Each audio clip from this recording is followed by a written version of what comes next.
Oh boy, Bach here. What a day we've had, what a week we've had for Gamergate. What can I say? We've actually been making some big shots. Very, very nervous. We've got people on the run, we've got advertisers leaving Gawker like all get out. And then we had the interview on the Colbert Report. Now I know what you're going to say. Puck, what do you mean? They aired Anita Sarkeesian. It's over, man. Game over. The general public now has the fact that feminism is out there and trying to fight the evil gamers. They have that narrative and that's what they're going to believe. You know what, I say? There was something we were going to do about that interview. I had wished in my heart of hearts that Colbert would have skewered the entire scenario.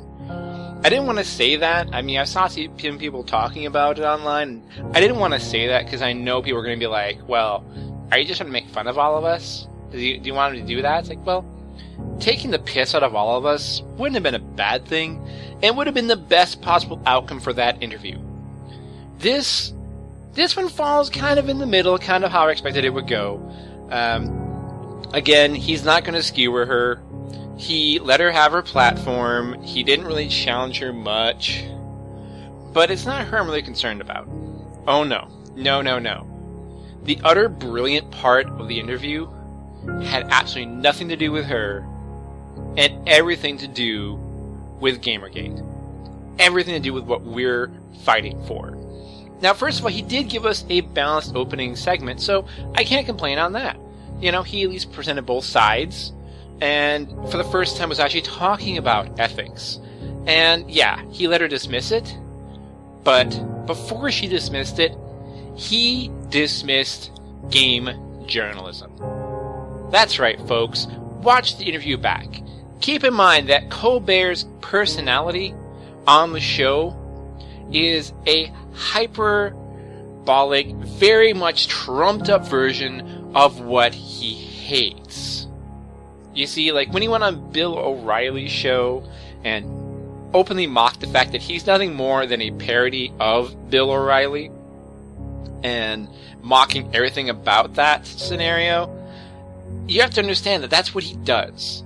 So when he actually leveled the criticism against gaming, even though it's supposed to be like, it's supposed to be what he believes, the fact that he compared games journalism's ethics to those of Hollywood reporting firms like Entertainment Tonight and the unspoken one TMZ and all those other entertainment blogs that are nothing more than fluff and nothing.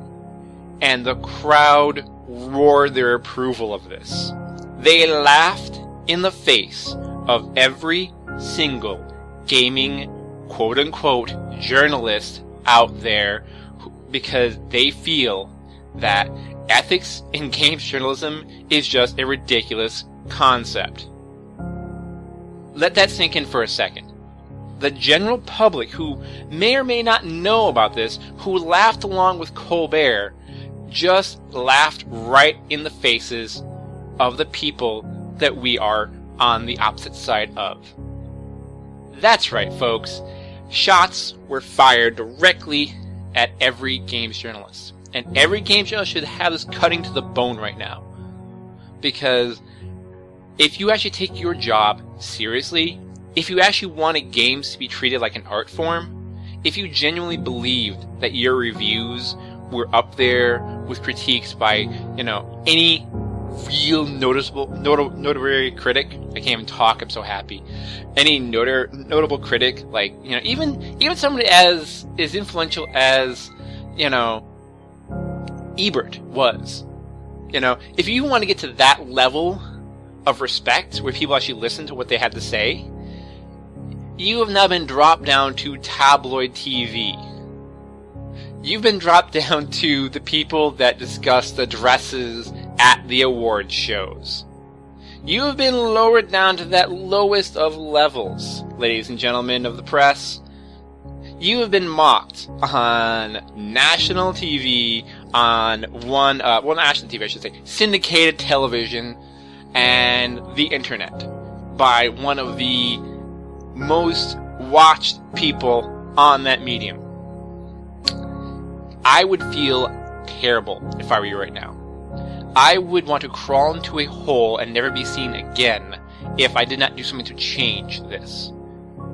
You are seen as the tabloid equivalency in the gaming world now, and I honestly would want you to think better of yourselves than that. So, tonight, as you go to bed, consider that just a few moments, and maybe consider the fact that if you listened to us in the first place, had not gone into all of this, had not given Anita her big platform that you did, had not trumped her all the way up through all these social media scenarios, all the way through the network cable news, she would not have ended up in Colbert, and you would not have been laughed out of the room.